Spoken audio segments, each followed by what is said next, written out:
Assalamu alaikum. You found Qur'an time. I'm your host, Al-Qalyubi.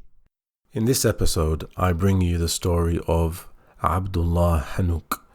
Abdullah is a young man who came to my attention after he read the whole Qur'an in one day and in one sitting. What can I say about Abdullah Hanook? Wise people say, don't praise anybody until they've crossed the sirat, i.e. if someone's still alive, then don't praise them, because they still have so much to do and achieve and accomplish, which ends with them finally crossing the sirat on Yawm al-Qiyamah and finding salvation with Allah subhanahu wa ta'ala, who meets them and enters them into Jannah, having accepted their deeds as sincere. Yet here I am praising somebody who, of course, is still alive and very young. So while listening to this episode and while enjoying the content of this episode and the story of Abdullah Hanook, please do not forget to say Masha'Allah, Allahumma barik lahu, and make dua for him to be steadfast. Make dua for him and his family and his friends and his companions, and of course his teacher, Sheikh Raqib Bukhari from Luton of Masjid al-Nur. Make dua for all of them. I save the word love for when I really mean it, and a lot of people throw around the word love a lot for their brothers. I love him for the sake of Allah. I love you for the sake of Allah, brother.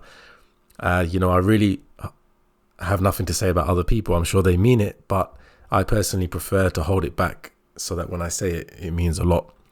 And I can tell you, I've only met this brother once, and that was to record this episode here in my house. And alhamdulillah, I feel like I love him for the sake of Allah, and we met for the sake of Allah, inshallah, and we parted for the sake of Allah, inshallah. I do want to say one thing. This episode starts off, I put Abdullah Hanook through a very grueling hifz test. In other words, a test of how well he's memorized the Qur'an.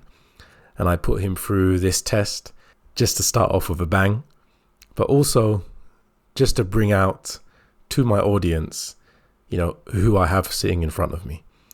To be clear, this is a very difficult test. And just to put things into perspective for everybody, it's like me asking somebody who knows the Bible very well in English, like a Bible scholar, for example, where a single word is in the Bible, not a hapax legomenon, for example, like a word that stands out, only occurs once, like a special word, a famous word, just a regular word. So just tell me where that word comes up. So it's very different than saying to somebody, read from so-and-so passage off memory. That, of course, is a very difficult level to get to be able just to read on command from anywhere from your memory. But the test I put Abdullah through is even more difficult than that. As I said, it's a more methodical, computer-like recollection of the Qur'an, where he can retrieve, or where he's asked to retrieve. Of course, he wasn't able to retrieve everything because that's very difficult, but he was asked to retrieve words from the Qur'an and where they came up in the Qur'an. These kind of tests are designed to really measure international level, superior elite level hufaz. So it's no surprise to me that Abdullah scored roughly between maybe 60 and 70% on this test. That's in fact an outstanding score. And I say that to him, to his face on the podcast as well. That is absolutely among the best hufaz we have here in the UK. This young man is very young. I'll leave his age to the episode. You'll find out later in the episode how young he really is. I'm sure it will come as a surprise to you, just as it did to me, how young he really is. Make no mistake, he's the real deal. So, without further ado, here is episode number 4 with Abdullah Hanook.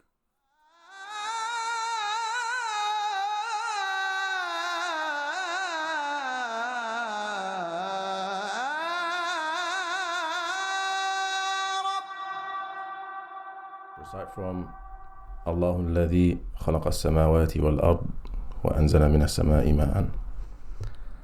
أعوذ بالله من الشيطان الرجيم بسم الله الرحمن الرحيم الله الذي خلق السماوات والأرض وأنزل من السماء ماء فأخرج به من الثمرات رزقا لكم وسخر لكم الفلك لتجري في البحر بأمره وسخر لكم الشمس والقمر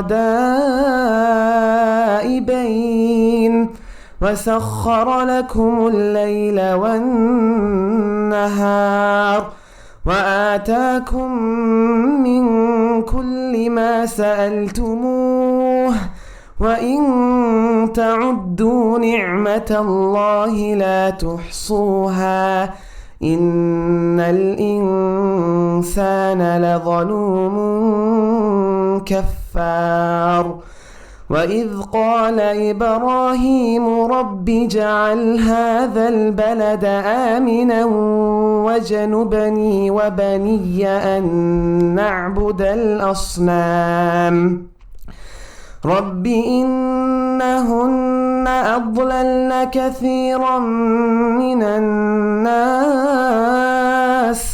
فمن تبعني فإنه مني ومن عصاني فإنك غفور رحيم. Masha'Allah. In the Quran we have the word mutashabih. Where does the word mutashabih come in the Quran? How many times? Comes in third juz. Third juz. Okay, Surah Al-Imran. Okay. Take your time. What's the beginning of the verse? Al-Imran. رأس الآية. هو الذي أنزل عليك الكتاب منه آيات محكمات هن أم الكتاب وأخر متشابهات. Good. Where else?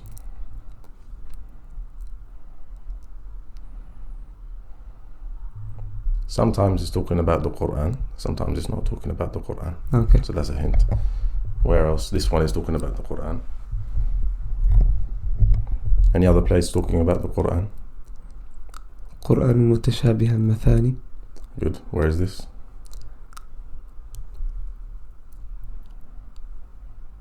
23rd juz. Very good. Beginning of the what surah? Surah the final one in that surah, so Surah Al-Zumar. Al-Zumar, very good. And beginning of the verse? رأس الآية. الله نزل أحسن الحديث كتابا متشابها مثاني. Very good. And where else do we have mutashabih?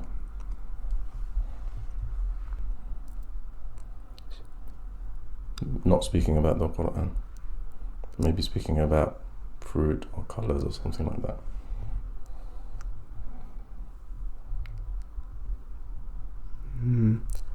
Struggling to think of it. Okay, we'll leave that one, inshallah. Okay. How about وَلَوْلَا كَلِمَةٌ سَبَقَتْ مِنْ رَبِّكَ? Where did this come in the Quran? Tell me the first one comes to your head, and then I want you to give me an order of the Mus'haf, Tartib al-Mus'haf. I know the ayah that comes after it. Read it and see where you find yourself. Sorry, what was the ayah again? وَلَوْلَا كَلِمَةٌ سَبَقَتْ مِنْ رَبِّكَ. وَلَوْلَا كَلِمَةٌ It might not be the beginning of a verse. Sometimes it might be the beginning, sometimes it might not be the beginning. Okay. وَلَوْلَا كَلِمَةٌ سَبَقَتْ مِنْ رَبِّكَ لَكَانَ لِزَامًا وَأَجَلٌ مُسَمًّى. What is this?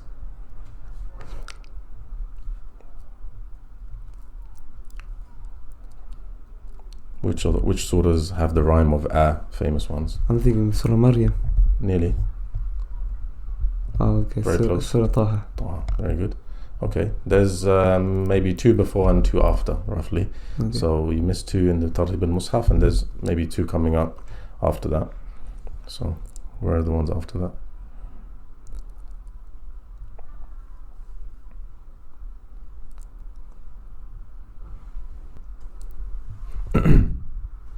Okay, hint. 2 of them come with Musa alayhi salam's name. Okay. At least 2.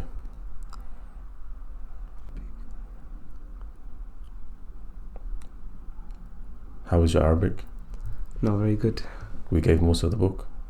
We gave Musa the book.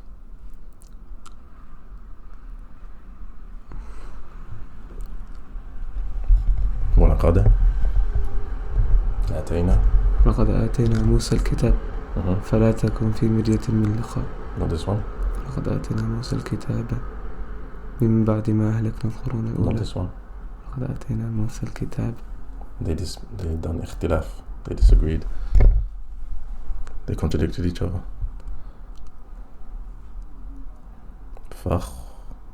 فاختلف فيه ولولا كلمة سبقت من ربك لقضي بينهم. Where is this? وإنهم لفي شك منه. Surah Yusuf. No, sorry, the one before Surah Yusuf.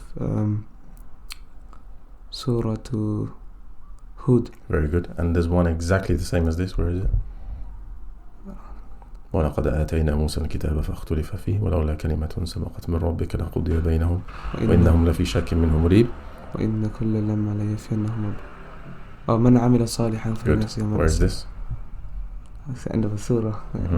Near the end of the juz. Yeah. 24th juz. Surah to Hamim Sajid. Surah Fussilat. Okay, we'll pause now. Okay. You said وَأَنْ عَمِلَ صَالِحًا. How many of them in the Quran? We'll come back to وَلَوْلَا كَلِمَةٌ سَبَقَتْ. مَنْ عَمِلَ صَالِحًا فَلِنَفْسِهِ وَمَنْ أَسَاءَ فَعَلَيْهَا ثُمَّ إِلَىٰ رَبِّكُمْ تُرْجَعُونَ. This is not Surah Fussilat. Okay. Which one is this that you just read?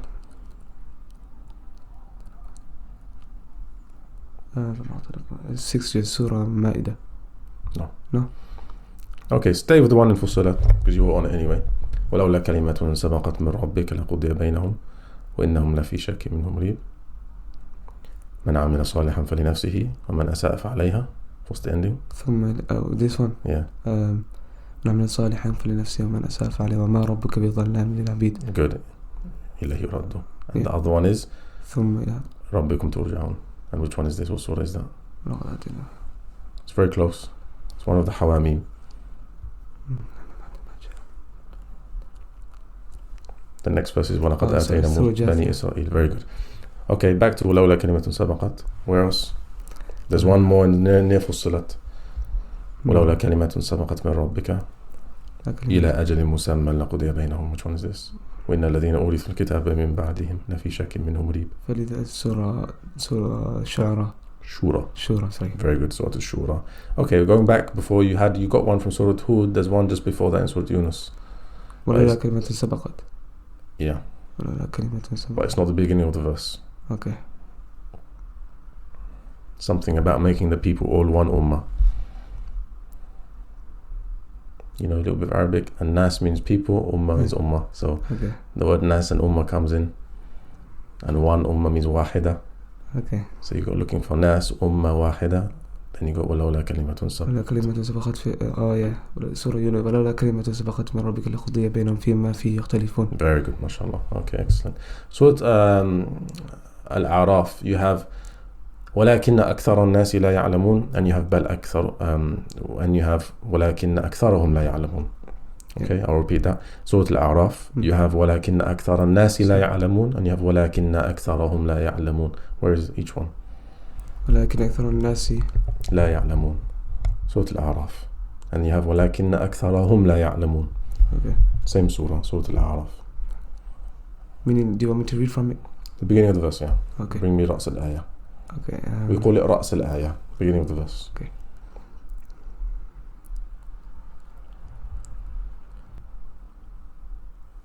ثم لآتينهم من بين أيديهم ومن خلفهم وعن أيمانهم وعن شمائلهم ولا تجد أكثرهم شاكرين. No. Oh, sorry. What was the ayah again? ولكن أكثر الناس لا يعلمون. Or you're looking for ولكن أكثرهم لا يعلمون. Okay. I'll give you a clue. ولكن أكثرهم comes first. Okay, much earlier, around mid surah. Okay. ولكن أكثر الناس towards the end of the surah. Okay. So I know where ولكن أكثر الناس is. يسألونك something. Okay. يسألونك. Go, recite. Have tawakkul and say أعوذ بالله بسم الله and recite and see where it takes you. Say يسألون. Can I read a bit before there as well? Try يسألون first. Okay. يسألونك عن الأهلة. You know that's not it. This is Surah Al-Baqarah. يسألونك عن الساعة أيان مرساها قل إنما علمها عند ربي. Carry on. لا يجليها لوقتها إلا هو ثقلت في السماوات والأرض لا تأتيكم إلا بغتة يسألونك كأنك حفي عنها قل إنما علمها عند الله ولكن أكثر الناس لا يعلمون. Masha'Allah. So we're looking now for ولكن أكثرهم لا يعلمون earlier. ولكن أكثرهم لا يعلمون.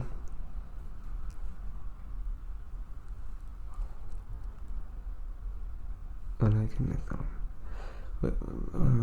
I know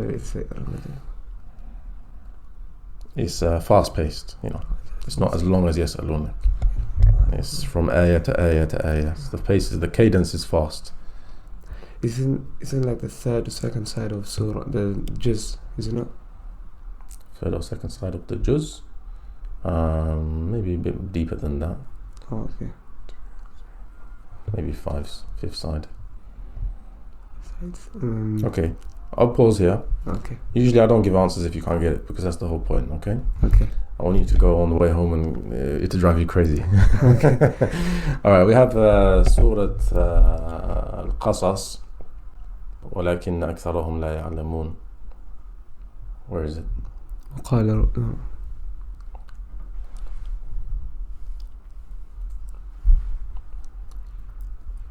Oh, sorry, the second side of the juz. Of the juz? Okay. يقول المثال.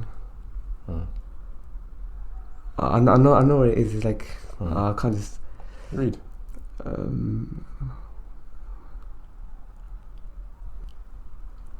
The word haram is in the verse. وإن ربك لذو فضل على الناس ولكن أكثرهم لا يشكرون. I gave you a clue. The word haram is in the ayah. Haram. Of course it comes haraman like that, okay, but it's the word haram.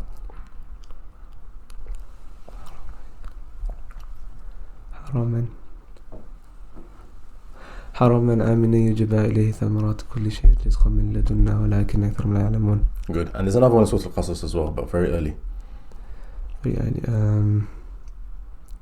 There's two in Surah Al-Qasas. Oh, is that the quota? Finish off at the quota. Read. فرددناه إلى أمه كي تقر عينها ولا تحزن. فرددناه إلى أمه كي تقر عينها ولا تحزن ولتعلم أن وعد الله حق ولكن أكثرهم لا يعلمون. Good, there is وأكثرهم لا يعلمون. Okay, welcome to the Quran Time podcast, Brother Abdullah. Tell me, what's your full name? My full name is Abdullah Hanook. And where do you live?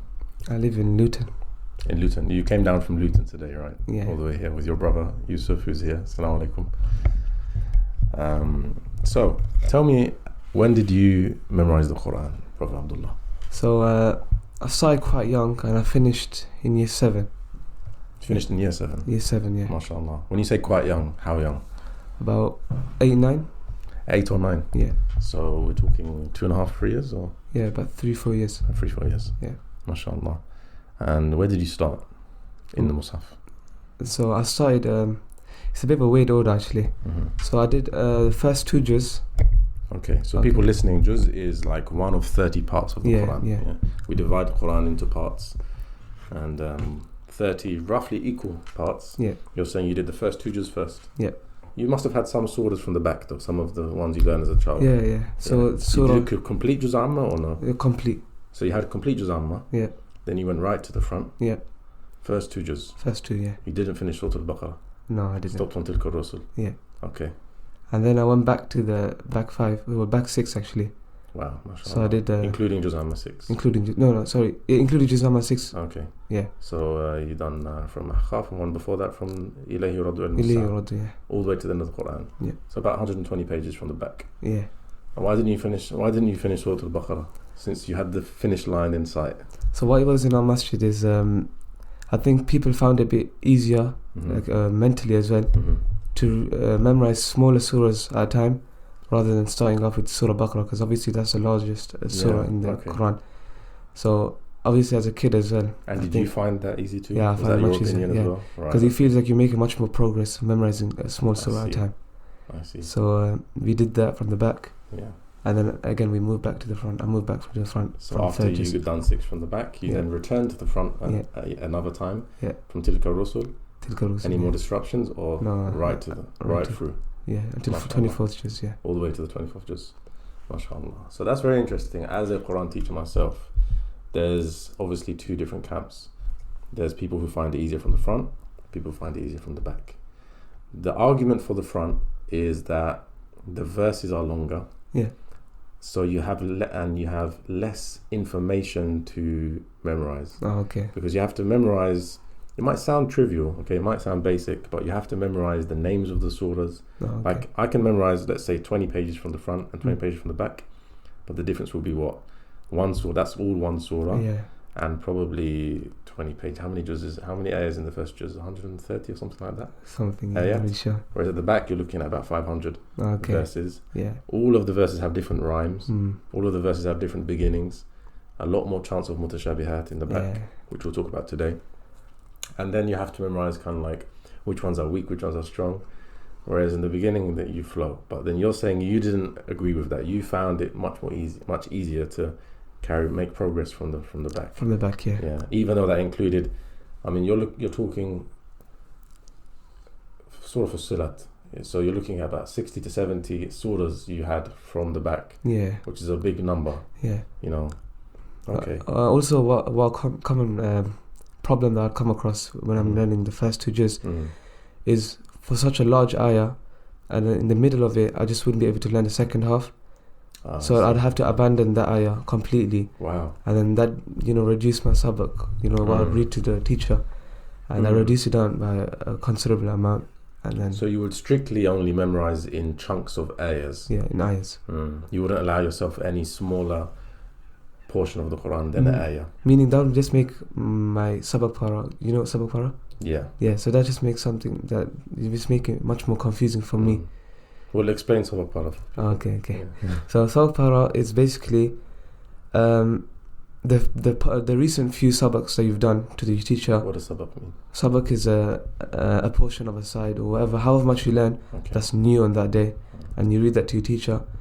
And then sabak para, like I just said, is just probably about 2-3 weeks. All of that sabak that you've read in those past 2 weeks, you read that together to your teacher.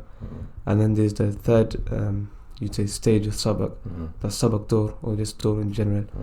And that's just something you've learned over the past few months or the years. Okay, so that would be reduced because you'd find it tricky tackling a very long verse, which Surah Al-Baqarah has very long verses. It has the longest verse in the Quran as well. Okay. And so you finished your hifz. Was this with, you said you mentioned a masjid or you mentioned a teacher. Where was this? So it was in a masjid, but it was only to one teacher in that masjid. One teacher in the Masha'Allah. One teacher, yeah. So he was in charge of all the hifz department of that masjid. Yeah. Masha'Allah. And is this your current sheikh as well? No, it's not. So you've changed teacher. So who was your original hifz teacher? So my original one was Sheikh Umar. Masha'Allah. Okay, and now it's Sheikh Raqib Bukhari Al-Husseini. He's actually a Sayyid, Masha'Allah. From the bloodline of the Al-Husseini. Masha'Allah. Husseini, yeah. Masha'Allah. And he's originally from, his ethnicity is Pakistani. Yeah, he's Pakistani. Masha'Allah. Very good. I was hoping to meet him today, but sadly he couldn't make it. Yeah. He had some unfortunate news. Alhamdulillah. So tell me, when you finished your hifz, as somebody who's in year 7, so you're 11 years old, did you even understand what that really meant? But for me, it was just a book with a lot of words in it, and I just memorized it. Obviously, as a kid, I didn't really understand the importance of it.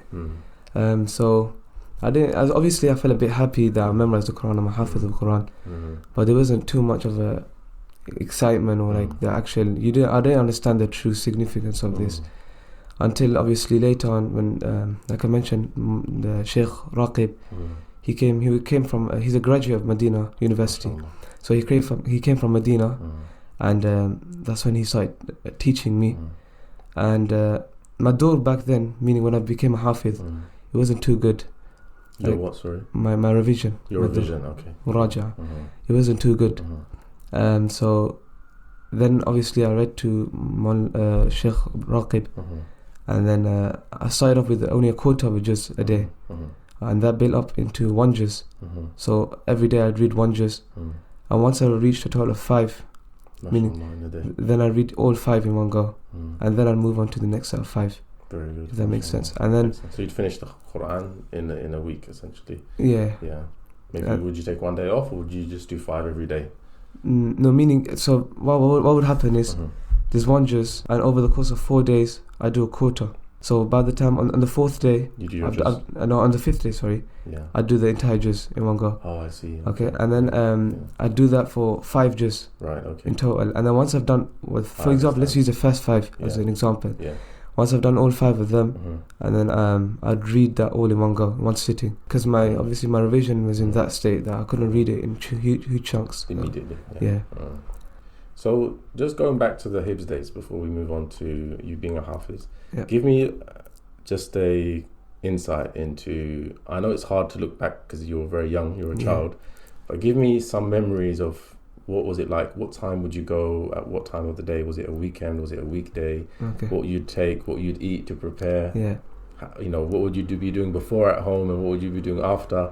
Give me just an example of a typical day as a hifz student. Okay. Maybe sometime around the 6th juz towards the back. When you hit that point. Okay.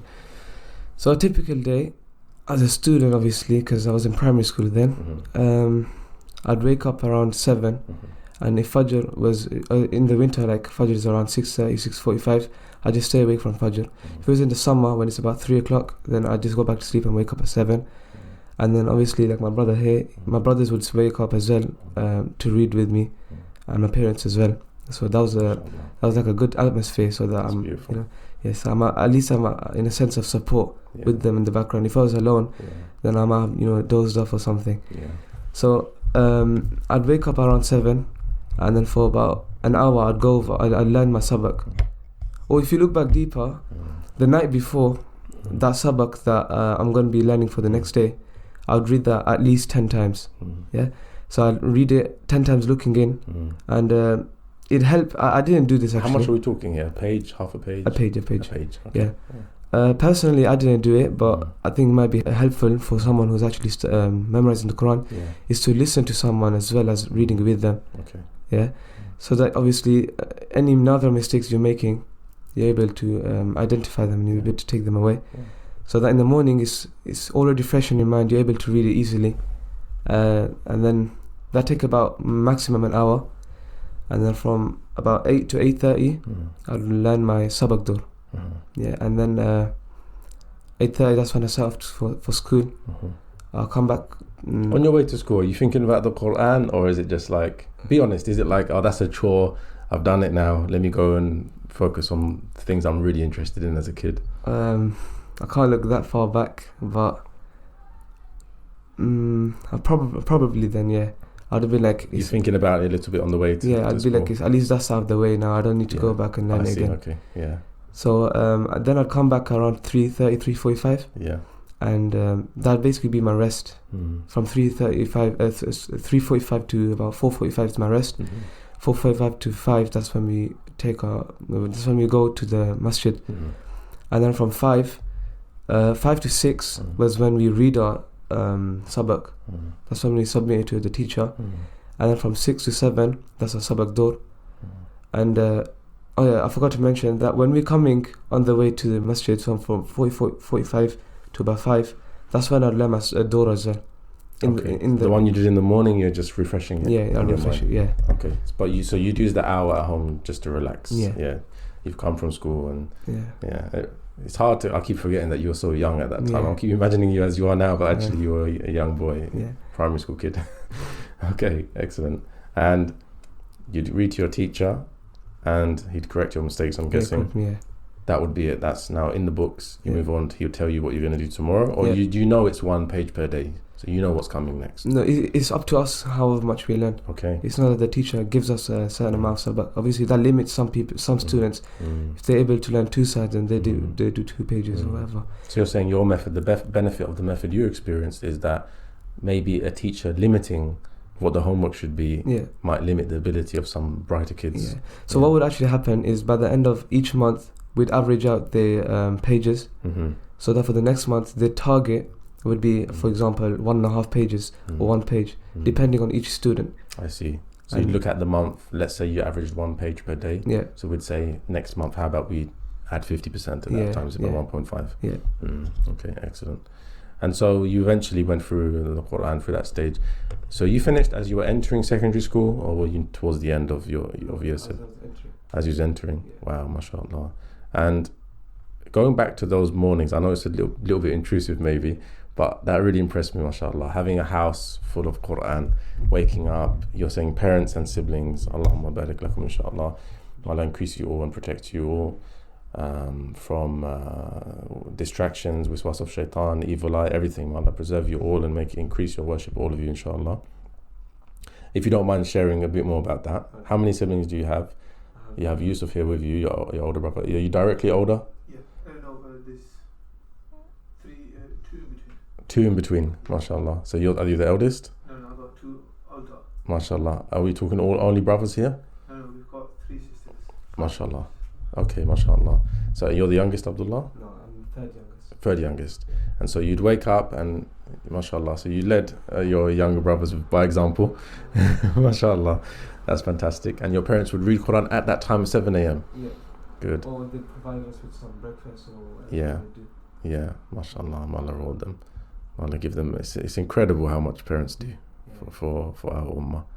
Subhanallah. Who would you credit most with giving you that motivation as a child to do stuff like that? After Allah subhanahu wa ta'ala, I'd say my mother helped me with my hifz the most. Because obviously she'd wake up at 7, and she didn't really read herself. But even then, with the supportive figure of my mother there, I was able to learn. If she saw me that I wasn't reading, if I was just staring out the window, she'd come and tell me, come and start reading. Or she'd maybe give me a break or give me something to eat or drink, just as a little break from reading the Quran.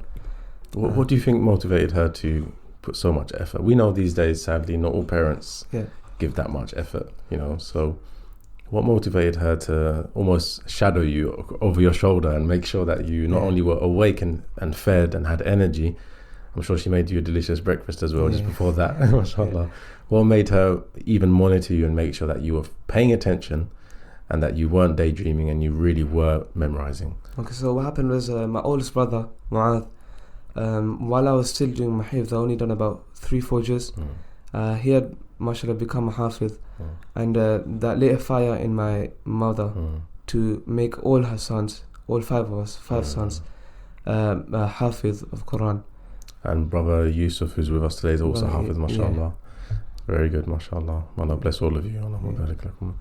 So your mother saw that in her eldest son, but what made her even want her eldest son to become a hafiz? Where do you think that came from originally? Because if you look back into our family history, there's been no hafiz or any ulama or anything within our family. Wow, so she's a mujaddida. She's a trailblazer. Allahu Akbar. And why do you think that is? Tell me, what growing up, did you see her read Quran a lot? Did you see her devotion and something like that? Was she inspired by reciters that she saw? There's no explicit signs of what what actually drove her. There's nothing actually. The reason why I ask so much is because there's if you just break it down into like 3 levels. There's obviously a massive spectrum. Okay, everyone's different, but if you say level 0 is parents who are neglectful, so just turn on the TV and there you go, sit on the sofa. Number 1 is a step above that, which is send them to the Quran class, right? Just as long as they're going, I'll pay the money and that's fine.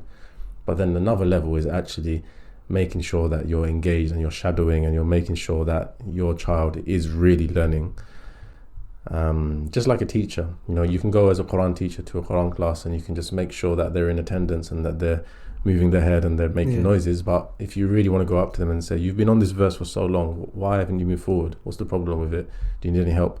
That's a different level of teacher. So that, mashallah, that's an outlier. That's somebody who's outstanding. They stand away from everyone else and they succeed. Now I'm just interested to know what made your mother, Allah, bless her and preserve her, inshallah. That interested to do that. So you'd credit your mother first after Allah subhanahu wa ta'ala, of course, with that motivation. Did you look up to your brothers and think that, you want to be like them as well? Yeah, of course. My oldest brother, he was a hafiz, so This is another person actually, a huge figure in my hifz journey. Yeah. Literally every day I come back and he'd make sure that I've read everything. Mashallah. And if I haven't, even if I cry or wail or complain, he'd make me go into that room and he'd just make me read. Mashallah. And obviously at that time, I hate to say it, but I hated him. Like as a brother, like I was just like, why is he doing this? You to hated me? how he made you feel. I hated how he made me feel. Yeah. So I'd be like, why is he making me doing this? Why is he not making the other brothers? Yeah. And obviously, I thought you were being picked on, maybe. Yeah, I thought I did. Yeah. Even then, he'd tell me as well. Trust me, in a few years' time, you'll see that all of this was worth it. Allahu Akbar. Yeah. And do you? Yeah, alhamdulillah. You do see that now. In fact, I wish he did it more at that time. That he made me read more. Masha'Allah. Because looking back, I wish I read more. Masha'Allah. Well, I guess that's what you've just said there is the ideal student. I wish all my students spoke like that. You know? I wish you pushed me more. I wish you give me more homework. Masha'Allah. And so, wow. So that's really interesting going back to that time in your life and looking back. Fast forward a little bit, we were talking about how you did finish your hifz, mashallah. Yeah. But then there's another journey to actually make that hifz strong. And just for everyone who's listening, just explain that to people, because the general masses, the laymen, Muslims in general, they kind of feel like if you're a hafiz, you're a hafiz, meaning that it's like a computer. You should be able to recall any part of the Qur'an, at a drop of a hat. Yeah. You're either a hafiz or you're not. If you're a hafiz, then read it then. Explain to people why it's more complicated than that. Okay, so this is like a very overused statement that many people use, especially hafiz the Quran. They say that one thing is memorizing the Quran and one thing is maintaining it, and the main journey starts when you maintain it. Obviously, for people who are listening and they're memorizing it, they wouldn't really understand that, because obviously once you're memorizing, then that's it.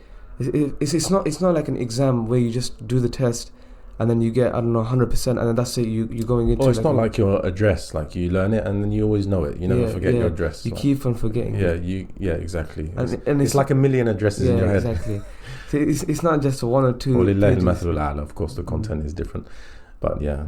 So yeah, exactly. Yeah. So many people, I'm guessing, when you became a hafiz, they're like, well, you're labeled with that, isn't it? And then you, in the secret or in the darkness of the night and in behind the scenes, have to put in all this work that people don't know in order to really be a hafiz, right? And even then as well, when I became a hafiz and people are like, oh, mashallah, you've memorized the full Quran, there'd be that little atom of guilt inside me, thinking that, am I really a hafiz of the Quran if I don't even know how to, if someone was to test me in, 21st years, would I be able to read from that without a few mistakes? And obviously that was... And you were thinking like that as early as year 7? Yeah, as that's 7, very admirable. You had that thought in your mind at such a young age. That's a thought I'm trying to instill in my students today, my adult students. Where I say to them, a hafiz is somebody who is able to read from any part. Of course, we're humans, and there's going to be human error in the recall, but you should be able to recite it. And yes, there are levels. Like there's levels of hifz. I get it. If you need to read maybe half a juz for Tarawih, you'd like some preparation time. Yeah. Okay, that's fine. I will accept that. If you're going to be leading in the haram tomorrow, in front of the whole world, and even if it's only one page, you're going to want to go and look at it, even though you feel like it's strong. So there's different times where you feel like you need to practice. His ustad should be able to ask him to read from any part, and they should be able to recall it. So well done for having that thought organically in your brain early on as a child. That emotion of guilt, was that your driver then? No, it wasn't. Unfortunately for me, it wasn't. Because I may have had the thought, but I didn't have the motivation or the effort. I wasn't willing to put in the effort to actually get rid of that thought and just perfecting my Quran. So it was just this lingering emotion of guilt that didn't really affect any action on your part, sadly. Yeah.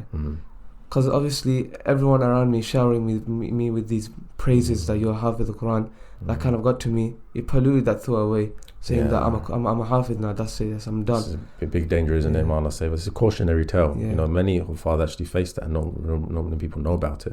You get labelled with it, and you get like the perks of being a hafiz, the status, Ma'Allah protect us from seeking it, the recognition, the position, society.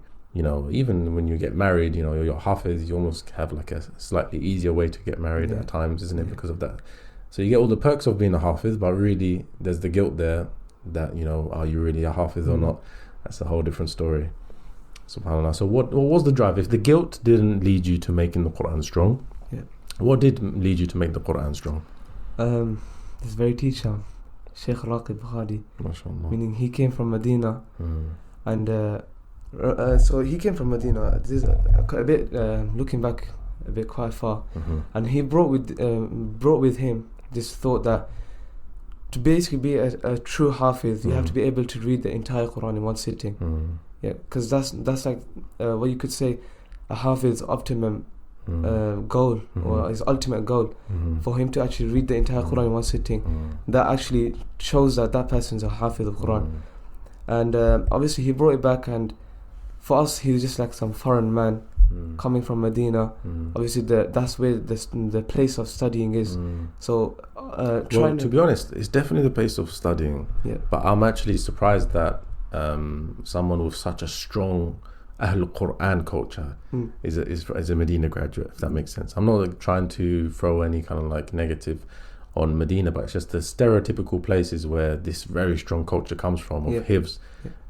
Medina's up there in the top 5, but it wouldn't be somewhere where I'd expect it to come from, So I'm very impressed by that. Like he pursued the Sharia knowledge, and also a very strong Ahl Qur'an culture in him, Masha'Allah. Yeah, but when you think about it, for him to come from Medina all the way back to Luton is such a big drop. But then he had that he had the fire inside him to actually instill what was in Medina back into Luton, and for that I must give him some credit.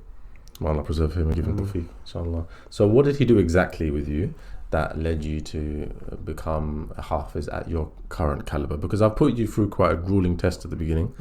It's a very difficult test, so don't worry, you're definitely the real deal, alhamdulillah.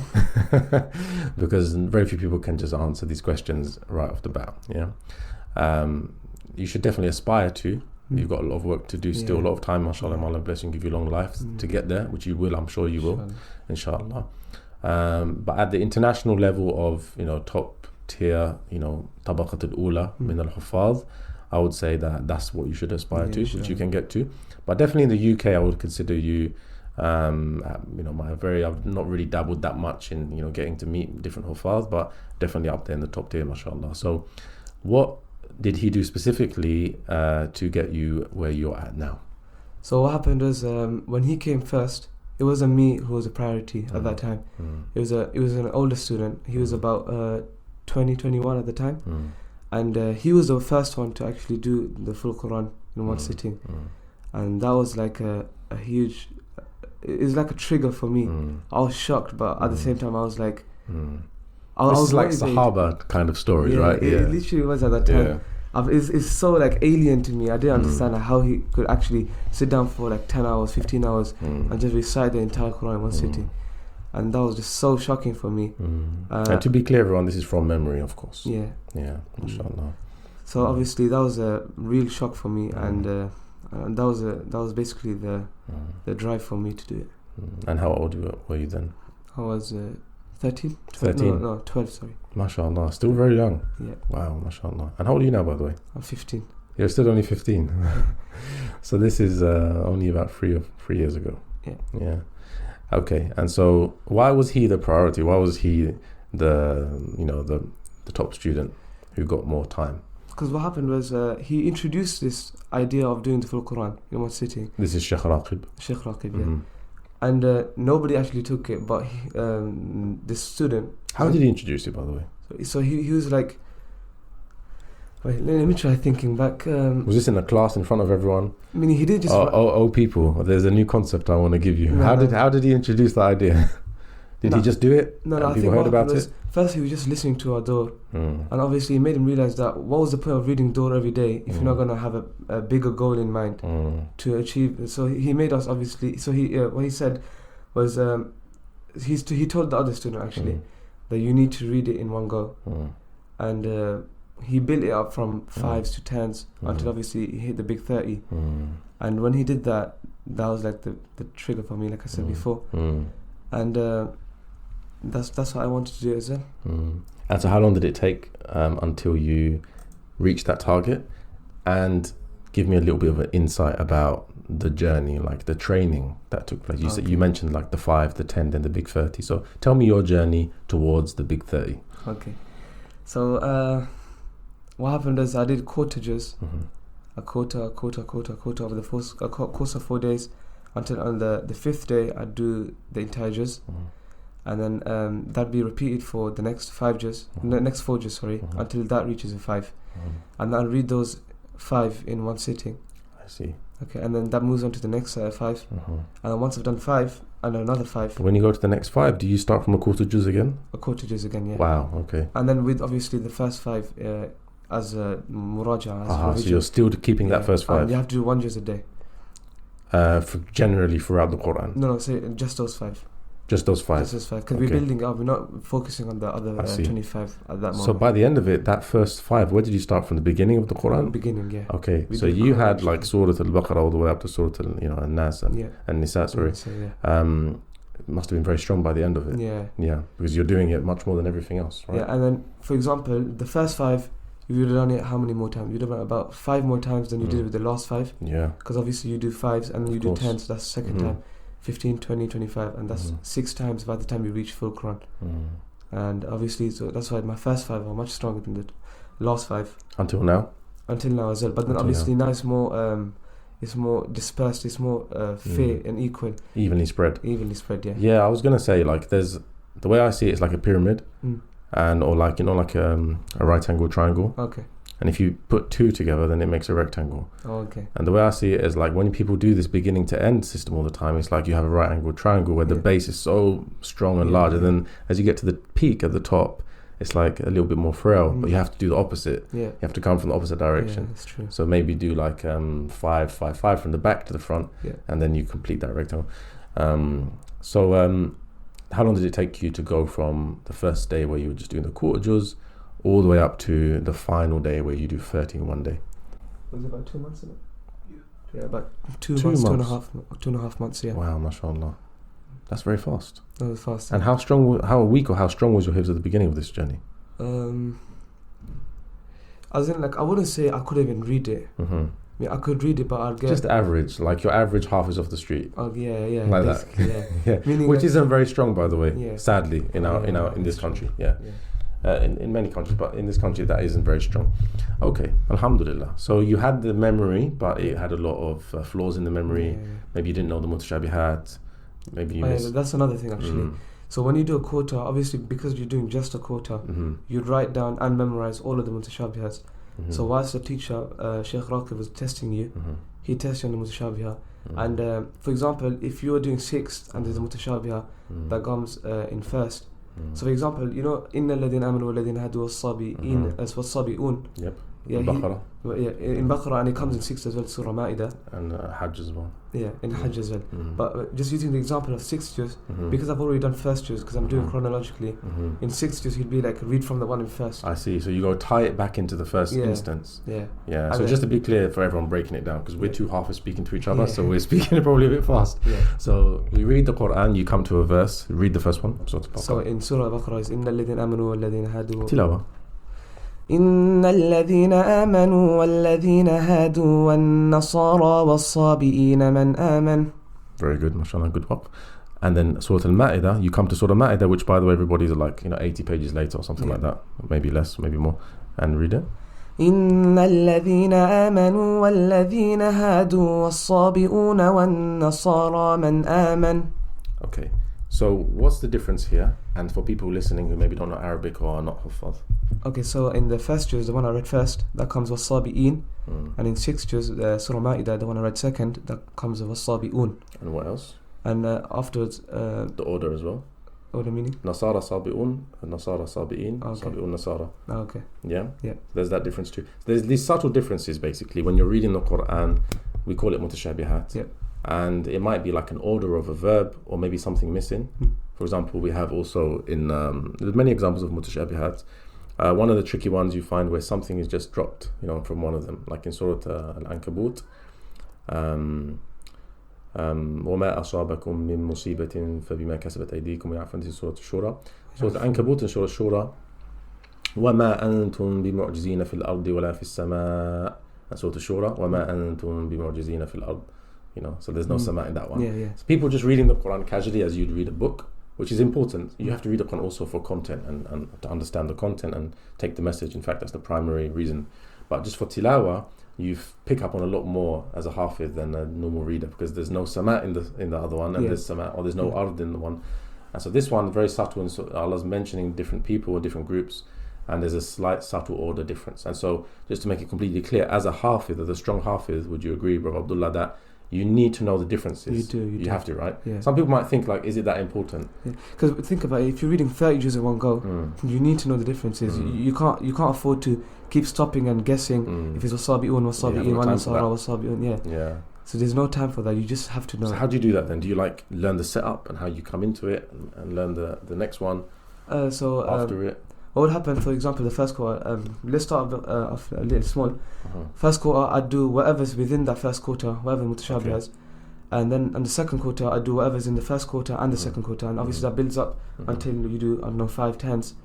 And then, but for example, we pretend like we don't even know the other 20. When we've done 10, we pretend like we don't know the other 20. So, for example, one would come. So there might be more, but you don't talk about it. But you won't talk about it. That's probably why you didn't mention Surah Al-Hajj version. Because your brain is thinking right now up until Ma'idah. Otherwise, that just confuses everything. I see. Okay. So you're only looking back at Mutashabihat. And when you get to Surah Al-Hajj, maybe then you look back at Ma'idah. So the whole purpose of this is to, you just abandon all of what you learned and you just pretend like you're building up completely fresh and new. And that helps you understand, learn it much better. Because obviously if you start off right off the bat, if you try doing 3 juz, or I don't know, you try doing 5 juz, and you try learning all the Mutashabihas that come in the entire Quran, it's just going to be so much more overwhelming than if you do only one quarter. So just to be clear, like, I agree with you, when you're doing the Quran in one day, it's very important to know Mutashabihat. But I would also say, I'm sure you agree, that even if you're leading Salah and you're reading for Surah Al-Ma'idah as a hafiz, is it acceptable for somebody to come and read the Baqarah verse by accident? Whilst correcting you in Tarawih?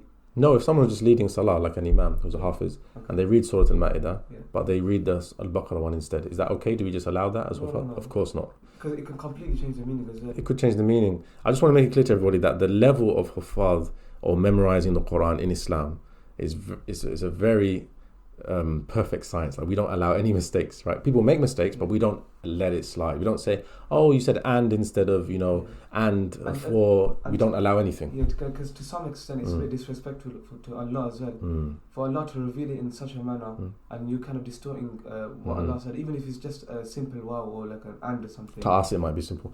Because humans, when we speak, if we write books, we might just let it our language come in different forms throughout the writing, because we're humans, we don't really mean it deliberately. Allah subhanahu wa ta'ala meant it deliberately. He could have said the same one for every single time. He didn't mention certain things. So there's a reason why Allah subhanahu wa ta'ala said that. It's not accident. It says ahsan al-hadith. Allah nazzala ahsan al-hadith, the best speech. And Allah is perfect in His wisdom and knowledge. So there's a reason, very good. So I just want to make it clear to everybody that when people memorize the Quran in Islam, we take it very seriously to memorize every letter, and Fatha, Dhamma, Kasra as well. All the vowels, memorize it perfectly.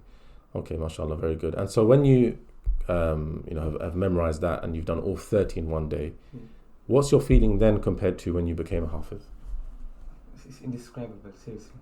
It's like, it's one thing. More joy or less joy, or? It's more contentment as well. It's much more contentment. You feel satisfied, you feel truthful, you feel honest with yourself. Like a debt has been paid, right? It's basically, it's a perfect example. But just a spiritual debt. And tell me, when you finally did that, did it make you lazy? Did you say, well, I'm done now, I can now live my life as a hafiz without ever revising again? Well, that's the thing though, because what happened was, when I finished full Quran, like I did with my hifz, I thought again that I've done it. Like, I'm finished now, it's the end of the journey. And Sheikh Raqib Bukhari pull me back into reality and tell me, no, like, you've done it once, why can't you do it another time? And I'd like to mention that I haven't actually told Mawlana Raqib this, Sheikh Raqib this before, but once I did it the first time, I didn't want to do it again, because it was just that much pressure. It took so much out of you. It took so much out. I just like, no, I didn't want to do it again, as in like I just want to fully neglect the Quran, but I'll just stick to doing 3 juz a day or 5 juz a day. But then obviously Sheikh Raqib had to keep telling me to do it. It was a year after I did it the first time that he told me to do it again. Do it again. Do it again. Masha'Allah. And Until today, alhamdulillah, I've done it 7 times. Okay, so that takes us, mashallah, to how I heard about you, which is that there was an event in the East London Mosque here in London. It was a Qur'an day, I think it was called Qur'an day, and people were supposed to read as much Qur'an as they can from Salatul Fajr, Qur'an Vision Day, from Salatul Fajr all the way up to Salatul Isha. And I heard about the day. I couldn't make it, sadly, but I heard about the day, and I was very impressed with what I heard from that day. And I heard through Brother Jubair, Abu Khair, what should I call you? About you, that you finished the whole Quran in that day, and that you did it with very strong hifz as well, mashallah. So for me, as somebody who's an enthusiast about this subject, I'm very interested to how that went, because for other people, general masses, maybe they'll be impressed, but I think people like me, your teacher, anyone who's a Quran teacher who's really enthusiastic about hifz, Al-Mutashabihat, Qira'at, ELM Qur'an, Qur'an in general, for me, it's more intriguing because I know exactly what it takes. It's almost like, if someone's an expert at marathons, for example, something I'm really bad at running. For me, I don't really know, like 5K, 10K, what's a good time, what's a good time for 15K, how long is a marathon and how long do you have to train? I have no idea. So when I hear someone run a marathon, I'm impressed, but I really don't know what it really means. And I think that's how the general masses are when they hear what you did. They're like, wow, that's really good. But for me, I know exactly what that would take. So I understand, and I'm very curious. I almost want to geek out. I want to know, all the Mutashabihat that you did, and did you say it right, and all these things I'm interested in, And so, how did that day go? Tell me the story of that day. Did you train for it? Did you prepare for it and do your normal build up that you did, or did you just turn up and do it? Tell me. So, alhamdulillah, I can't praise Allah enough. But in that instance, I knew my Quran in such a level that I didn't really need to read it again. Meaning I did 15 just twice before that, the first 15, the second 15. And alhamdulillah, that was all I needed for me to do the entire Quran in one sitting. Obviously much more different than... So you did like the 2 days before, you did 15? The 2 days before, yeah. Masha'Allah. Yeah. So that's behind the scenes that nobody knew about. Everyone knows that you read the Quran in one day. But the 2 days before, you did 15 and 15. You did half the Quran for 2 days before. Yeah. Just so I can go over everything. Yeah. Get used to the pace of reading and everything. Just the amount as well. The pressure of thinking about that you have to read 15 juz as well. Yeah. So that just got me a bit used to it. And that's what I do every time I do full Quran. And that the 2 days before, directly before, I do 15 to someone. Not necessarily my teacher. Where do you do it, and how does it work? I go to masjid. Yeah. And I read it to either my classmate, my brother, obviously, because he can test me at home as well. Masha'Allah, yeah. And yeah, that's how I do it. Just to pause for a second, because I want to hear obviously more about that day, but I personally believe in as well, I've had it in my life as well, alhamdulillah, that reading to somebody who's a hafiz is like a superpower. Like it's the way to get you strong. Yeah. There's a trick that I teach everyone, which is it takes twice as long. Yeah. So it's obviously much longer, which is you have to record yourself and go back and listen to it. Yeah. Obviously it takes twice as long because you've got to then go back and listen to yourself. There's a few hacks that I use when I'm doing that. I up the speed, sometimes 2 times speed when I'm listening to myself, just so I can get through it. There's one flaw in that as well. Go ahead. For example, if there's a mistake that you got whilst learning your sabak and you're listening to it, you wouldn't be able to identify You might hear what you think you're hearing. Exactly, yeah. Not all the time, but you're right, that is a flaw. Yeah. And those kind of mistakes is what really affect your full Quran as well. Because those little mistakes are really hard to correct. I'll give you an example. The first year of me being a hafiz, I spent probably about a year thinking that is يَتَوَارَى مِنَ الْقَوْلِ مِنْ سُوءِ مَا ذُكِرَ بِهِ. It's قَوْمِ, yeah. And the only time I learned it is when I was studying more kind of like advanced qira'at and a different type of idgham called idgham al-kabir by Susi. And Susi says, يَتَوَارِى مِنَ الْقَوْمِ مِنْ سُوءِ. Hold on a second, there's a meme. And so I finally realized, and you're right, stuff like that, you'd hear what you think you're hearing. You were telling me about your tips for somebody who hasn't got the benefit of reading and revising to another hafiz, or somebody who's going to hold the mushaf for you and help you out. If somebody hasn't got that, where they can read from memory and practice and revise the hifz with someone in front of them who's willing to give them the time and hold the mushaf and look and check, or from their memory, what else could they do?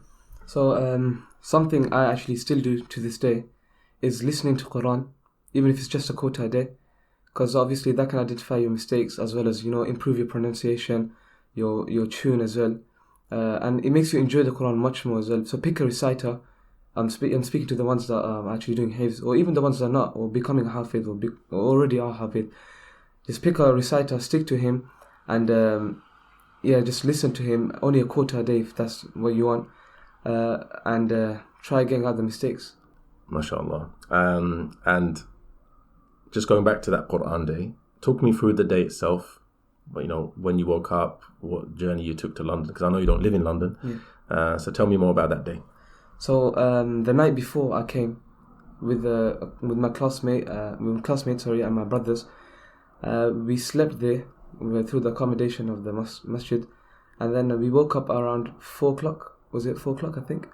And then we woke up at 4 o'clock, and then we prayed tahajjud prayer, and then we ate. We had some food there. We prayed the Fajr Salah, and then we started.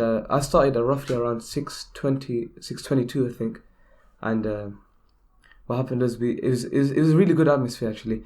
There's so many people reading, so many teachers. It actually it made my heart a bit, how to say, just it made me feel really good that, you know, I'm in the religion of Islam. I felt so proud as a Muslim. Honestly, just seeing that many people reciting the Quran in just one day, it really brought me to some emotions that I've never really felt before. So coming back to my actual experience, I read from 6:22 until about 12:22, I think. So exactly about 5 hours. No, sorry. 6 hours. 6 hours, yeah. So it's about 6 hours, sorry. And then what happened is we departed for Dhuhr Salah, and then I kind of went to sleep because obviously I didn't sleep properly the night before. And then we woke up and there was the ceremony. There's Asr Salah, there's Maghrib. There's a ceremony where they awarded us with the certificates and everything. And then after greeting a lot of people, we came back home. Masha'Allah. And how would you compare how that day went to the other? You said you'd done it 7 times altogether. Yeah. So 6 times before that. Yeah. How would you compare how that day went to the other 6 times? Well, one thing was for sure is that I did this one the quickest so far, and compared to the other ones, this one is much more reassuring that so much other people are doing the same thing as you. So it wasn't like I was pressured or like I had the people's eyes watching me from my back. I simply just read, and there was, like I said, there's no pressure from people watching you, and that's it. Alhamdulillah. Let's talk a little bit more about the Quran itself. Okay. And I've been really inspired by your journey. I hope a lot of our listeners will be as well. Talk to me about your relationship with the Quran. What do you love about the Quran in general? And tell me what role it plays in your life. And then finally, tell me about some of your favorite passages or surahs. Okay. So, my love for Quran is seriously like a different relationship that you can have with any other human. And, my Shaykh Raqib, he was the one to actually ignite this passion, this zeal for Quran. Even if you don't have maktab that day, I'd be 100% sure to read at least 3 juz a day, because there's just that love for Quran. If I didn't do it on that day, I just feel something. I feel such guilt and regret. Like, has this day even been useful? Before it wasn't like that. When I became a hafiz, if I didn't read Quran that day, I felt like I'd made something from that hours that I didn't. From those hours that I didn't read, I don't know. I played an extra hour or something. I played video games or watched a movie in that time. But now it's much more different. Alhamdulillah, it's much more different. That if I don't read those juz, then I feel like I've lost something. I think for hafiz you need that love for Quran as well. And what about any of your favorite passages or surahs in the Quran? I wouldn't overrule one surah over another. There's nothing like one surah is more nice than another. But passages, well, definitely from the hadith we know that some surahs are greater than others, and some verses are greater. But it's not something like I like reading one surah more than another. Okay. But there are certain passages, and there's certain places that I like listening to. For example, Surah Maryam is really soothing. It's just Surah Maryam, Surah Taha, the 16th juz alone is probably my favorite juz of all the other juz. That just goes against what I just said, but there's some passages that I like more than others. For example, the first first ruku of Surah Ali Imran, most of Surah Maryam, except for the first two rukus because they're a bit quite confusing. Surah Taha, I like the first quarter of Surah Taha, and there's other places as well. In terms of the meaning of the verses, are there any stories or tales about previous nations or prophets that are some of your favorites? I've read many. It's not that I know Arabic, so I can't really understand it whilst I'm reading it. Alhamdulillah, I am studying Arabic, so inshallah in a few years I will be able to understand it. But have you read any translations? I've read many translations before. My favorite ones are probably the story of the boys in Surah Al-Kahf, the cave, the story of the cave. Are you a bit of an adventurer, is that why? No, I'm not really sure. I just like that story. Probably because every Thursday, me and my family, every Thursday night we listen to the Quran, the entire Surah Al-Kahf. Very nice. And obviously in the video there's a translation as well, so I just read it along. And another story that I really like is Surah Yusuf. That story, that entire story, I just like it because it's so cohesive. There's no disruptions in between or anything. Because I think in other surahs, there's like it starts talking about something different. Like for example, there's not really examples I can come up with, but Surah Yusuf is just from start to end it just continues uninterrupted. Yeah, that's what it is. Yeah, especially because it's one surah as well. You do get it with Musa alayhi salam, with his Surah Al-Qasas. I love. If I'm going to think about the story of Musa, I really love how Allah subhanahu wa ta'ala talks about it in Surah Al-Qasas, which obviously is called the surah of the stories. So it's where one of his best stories comes. And some aspects of Musa alayhi salam's life is shown in Surah Al-Qasas, which isn't shown in other parts. A few questions we have from our listeners. The first one is, why would you advise people to try and pursue becoming a hafiz? Would you say it's okay for them to be content with knowing a few juz? In reality, it all depends on the person, because obviously you can't really force someone or impose someone to do something they don't like. Because I've heard many stories. I even have some friends actually that are almost becoming hafiz, but even then they still don't have that love for it. So there's no point trying to force someone to do something and then completely rip them away from it. Because that happens in a lot of cases where you tell someone, do it, until they end up hating it rather than actually loving it, which is completely against what the Quran teaches and what the Sunnah teaches. So if they're doing a few juz and they simply just don't want to do the other juz, I encourage them to actually just keep those few juz strong, even if it doesn't mean you learn other juz. At least keep those few juz in your heart, and inshallah one day you'll come across to actually start learning the other few juz as well. For someone who actually wants to memorize the Quran, trust me, you should just do it. It's such a blessing to have the Quran in your heart. The amount of hadiths that praise the people who are the hafiz of the Quran is countless, and there's so many I think of right now that I probably can't think of, and there's so many that's unheard of as well.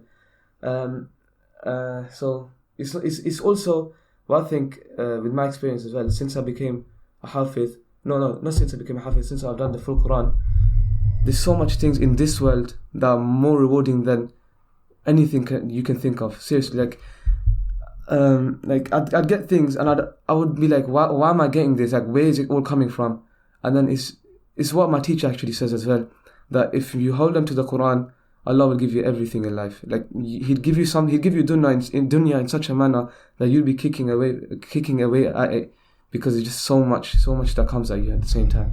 So a lot of stories, actually, I would say, anecdotally, 100% agree with you. With people who chase the dunya will just keep running away from you, and you'll be left chasing all your life. And people who run away from the dunya feels like you're not giving it any attention, like a child, and it comes running after you. And many people of the Quran and Hadith, and people of Quran and Sunnah in general, they report the same things, that the barakah they get out of the Quran is immeasurable. This feat that you achieved, reading the Quran in one day, Masha'Allah, from memory, would you encourage anyone else to do the same, or what would they get out of it? Reading the entire Quran in one sitting? Yeah. I mean, obviously you should do it. I encourage everyone to do it, especially if you're hafiz the Quran, because it's just like you've reached the ultimate goal. Well, to be honest, there's no ultimate goal except for Jannah, but in this world, as a hafiz, the next step for you to do after memorizing the Quran is to read the entire Quran in one sitting. it's just something so undescribable. Like I can't like put it in words. Seriously, I can't. So there you go. So it's a feeling that it's emotion that escapes the boundaries of language. So you can't even articulate it. One more thing I just wanted to ask you. I'm sure people are wondering if they're listening all this way through. Is just some advice, maybe for the youth, people who are your age, not really for anyone else. Just target people in your advice for, teenage years who are maybe not hufaz, maybe they're not even reading the Qur'an. Why should they consider picking up the Qur'an? Give them some advice on how you manage to keep yourself motivated and focused on the Qur'an. Just attach yourself to the Qur'an, and trust me, Allah will attach everything else that you want to you. Because if you, for example, in your teenage years and you're prioritizing your academia side over your Qur'an, then you probably won't achieve anything in that field. So obviously, the best way to praise Allah, to get close to Allah, is reading the Qur'an, is His words. The most personal thing you can get to Allah is His words, the Qur'an. So read the Qur'an more, even if it just means a couple of sides a day, or just one surah a day, or if it means just reading the same, or listening to it, or anything you can do to involve yourself with the Qur'an, just do it. And trust me, you'll start seeing the benefits of it. What was this? Is this a question? Okay. Go on then. No, I just wanted to say that. Come and say in the mic. Go on. And so we just have another comment from our brother Jubaid here, who helped me set up this interview, by the way, this podcast. So, may Allah reward you, Sheikh. What did you want to say? I just want to say that before the event at the East London Masjid, the magnanimous event, subhanallah, I really honestly never thought that in our ummah of today's day and age, we will have someone like that has inspired me when I have read about Imam Shafi'i rahimahullah, whereby he read the Qur'an 60 times in the month of Ramadan. I thought, mashallah, those are the pious people of the past and the barakah days that they had, and it will never happen again. But from this event, subhanallah, Brother Abdullah doing the Qur'an in 6 hours is definitely sparked something deep inside my heart that it can happen again, and it, inshallah, it will be happening. So just want to say thank you so much for the inspiration. May Allah reward you. Only He can do justice to that reward. So just to be clear, you did it in 6 hours? Yeah. The whole Qur'an? The whole Qur'an. On that day? Yeah. Really? Yeah. From 6 a.m. to 12? 12, yeah. Masha'Allah, I didn't know that. I thought you read until Isha. So 30 juz you did it in 6 hours? 6 hours, yeah. Masha'Allah. So this is a very fast pace. So I'm just curious how that sounded. You're looking at just over 10 minutes per juz. Yeah, just about. I think it's 12 minutes per juz. Yeah. Yeah. So give me an example of what that speed is like. From Alif Lam Mim. Anyway. من الشيطان الرجيم. بسم الله الرحمن الرحيم. ألف لام ميم ذلك الكتاب لا ريب فيه هدى للمتقين الذين يؤمنون بالغيب ويقيمون الصلاة ومما رزقناهم ينفقون والذين يؤمنون بما أنزل إليك وما أنزل من قبلك وبالآخرة هم يوقنون أولئك على هدى من ربهم وأولئك هم المفلحون إن الذين كفروا سواء عليهم أنذرتهم أم لم تنذرهم لا يؤمنون. ختم الله على قلوبهم وعلى سمعهم وعلى أبصارهم غشاوة ولهم عذاب عظيم ومن الناس من يقول آمنا بالله وباليوم الآخر وما هم بمؤمنين يخادعون الله والذين آمنوا وما يخدعون إلا أنفسهم وما يشعرون في قلوبهم مرض فزادهم الله مرضا ولهم عذاب أليم بما كانوا يكذبون وإذا قيل لهم لا تفسدوا في الأرض قالوا إنما نحن مصلحون ألا إنهم هم المفسدون ولكن لا يشعرون وإذا قيل لهم آمنوا كما آمن الناس قالوا أنؤمن كما آمن السفهاء ألا إنهم هم السفهاء ولكن لا يعلمون وإذا لقوا الذين آمنوا قالوا آمنا وإذا خلوا إلى شياطينهم قالوا إن معكم إنما نحن مستهزئون الله يستهزئ بهم ويمدهم في طغيانهم يعمهون أولئك الذين اشتروا الضلالة بالهدى فما ربحت تجارتهم وما كانوا مهتدين. This is one side on the Medina print. Do you read Medina print? No, I did is it South Africa? South African print, the Stalic print. Okay, so that, just forgive me for geeking out a bit here, yeah? Because, I'm fully open to the idea that it's just from the barakah of Allah subhanahu wa ta'ala. I don't want to, the story of Hajar in Mecca with Zamzam, with Ismail, Okay. and she was trying to, just trying to interfere with Allah subhanahu wa ta'ala's qadr, which is Allah subhanahu wa ta'ala is trying to burst. Rasulullah said it would have just been flowing so much if she didn't try and interfere with Zamzam well. So there's some things which we shouldn't put under a microscope, I think. Not out of, fear of anything, but just out of too much curiosity, could... is the saying curiosity killed the cat? I don't know what that even means. But, so forgive me for putting under a microscope, but like I if I'm reading fast revision myself, that was 46 seconds, that page, yeah, in the Medina print. So I follow Medina print. So that's each juz has 20 sides. Okay. So that one side was just, if you do 1 minute per side, that's 20 minutes per juz. Okay, which is too slow to do in 6 hours, right? Now, Allah Alam, with Allah's barakah, then it could happen. I'm not saying no to that, yeah? But if you did that in 46 seconds, that puts you at about 15 minutes per juz roughly. Okay. So it must have been faster, unless, as I'm saying, unless that Allah subhanahu wa ta'ala made it happen, and that's that, end of story. But I would love to have witnessed it, because I want to know, I want to see it happen out of my love for stuff like this. So, and also Mad Muttasil. Now for me, Mad Muttasil is, I wouldn't measure it, I wouldn't say it's right or wrong based on a count of seconds. Okay, I would say just it needs to be right based on, relatively speaking, to what your other twos look like. Okay. So if you've done some ghunnas there, I heard it. Most ghunas you've done it probably, to be honest, maybe all of them. But if that's a two in terms of harakat, or one alif you could say, then your muttasil has to be double that. Okay. Yeah, it doesn't need to be like mine or like his or like anyone else's, but it needs to be double your twos, right? Because you're the same person. Same with alif lam mim. It can be very fast. It can be much faster than other recordings of other reciters, but it needs to be 3 times your gunna, for example, or 3 times your mad asli. Let's just say, let's not say gunna, because sometimes people prolong gunnas a little bit. So that's the only thing I would say. But Masha'Allah, it must have been a little bit faster than that. But that's very impressive. So 6 hours, the beginning to end. Yeah. Masha'Allah. Was there anybody there listening to correct, or was you just by yourself? No, he's Raqib Bukhari was listening. He was there. Yeah. Masha'Allah. As well as another classmate, just in case I slipped through a bit. And so, was there any like breaks for water or tea or anything like that? No. 6 hours without anything. Yeah. Allahu Akbar. That's incredible. Masha'Allah. That's like a rule within a class. All right. That once you start reading the Quran and you have the intention of reading the entire Quran, you're not allowed to have any break. Wow. Because obviously that then breaks up the flow as well. Wow. That adds on probably about a half an hour, 1 hour, depending on how slow you eat or you take a toilet break or anything.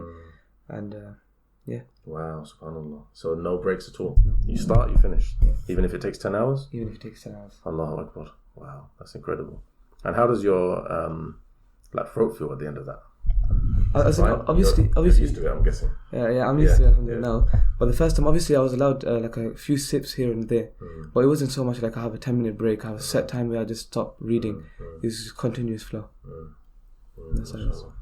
Alhamdulillah. Okay. Any closing comments before we wrap this up? There's not much comments I have left. I know I'm not very much of a good speaker, but I hope at least if you lot are listening, inshallah you've taken something good from this podcast, and I pray that Allah give us a tawfiq for me to do this again and again, inshallah. I mean, well, for a 15-year-old, I can tell you I'm very impressed, Masha'Allah.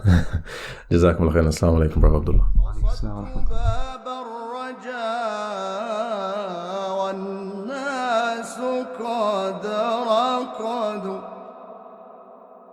Shukran for watching this episode of Qur'an Time. Please subscribe to our YouTube channel so you can receive more content like this in the future. If you're watching on YouTube, please don't forget to subscribe, like the video and leave a comment. It really helps us. Until next time, Assalamu alaikum.